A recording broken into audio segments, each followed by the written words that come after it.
Senator Kennedy of Louisiana is recognized. Thank you, Mr. Chairman. Mr. Chairman, our economy is slowing, is it not? Yes, although still growing at a solid pace. Our unemployment rate is rising, is it not? Yes, it is, although the labor market is still strong. Our labor market is slowing, is it not? Yes, but I'd say unemployment is still, is still low by historical standards. But yes, it is. We've seen cooling. Yes. Mm-hmm. And I was looking at the recent jobs numbers. I know you've glanced at them too. About 3/4 of the net new jobs that were created in June were in government, healthcare, and social assistance. What does that tell you? So that's a concentration. You'd rather see broader job creation than that. Those three areas have, in some reports, they've been, as it was this time, they've been the predominant creators of jobs. That tells you that job creation is becoming less broad in the economy and it's narrowing. It tells you that government's creating those jobs, doesn't it?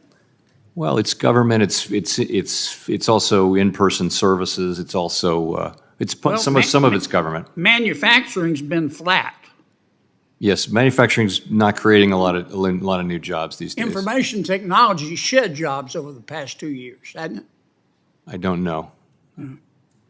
Leisure and hospitality jobs have slowed to almost a trickle. So that's a place where there was a desperate worker shortage, and they've done quite a bit of hiring, but they're catching up now. I mean, three-quarters of the jobs that are being created in our economy can be related directly or indirectly to our spending deficits, can't they? In this report, in this single report, I don't know that healthcare is really government spending. I mean, that's something people are consuming. Where do you think these hospitals get their money? They may get it, but I mean, people are not. The spending on healthcare is not necessarily directly related to deficits. Is my point.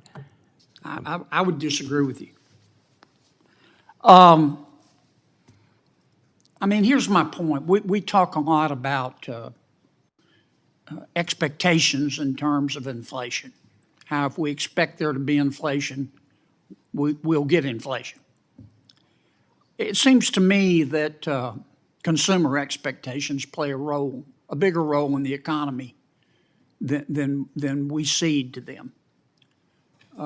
Most of our economy in America is consumer driven, is it not? Yes. Unlike, say, China, which is manufacturing driven. Very much so. And I listened to you cite the statistics about the economy, but most Americans don't feel good about the economy, do they? No, and we don't tell people how to feel about the economy. I mean, isn't it a fact that most people, if you ask them to define Bidenomics, they would say that's easy. We get to pay more to live worse. I wouldn't touch you don't want to answer that a sentence with that word in it.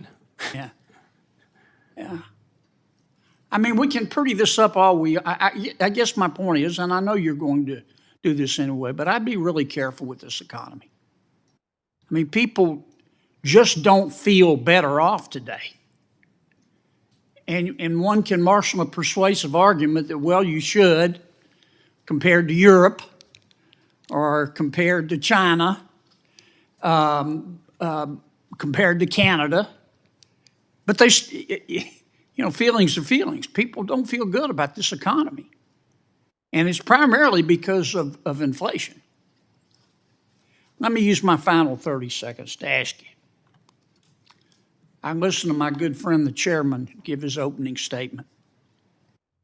Do you think inflation was caused by corporate greed? I hate to comment on something the chairman was speaking about. Oh, go ahead. Well, so I will just say, we see at the Fed, we see inflation as when there's an imbalance between supply and demand. And we use our tools to work on the demand side of that and bring it back into line with supply. I got 2 seconds. So when are you going to lower interest rates? I'm today not going to be sending any signals about the timing of any future actions. Thank you, Mr. Chairman.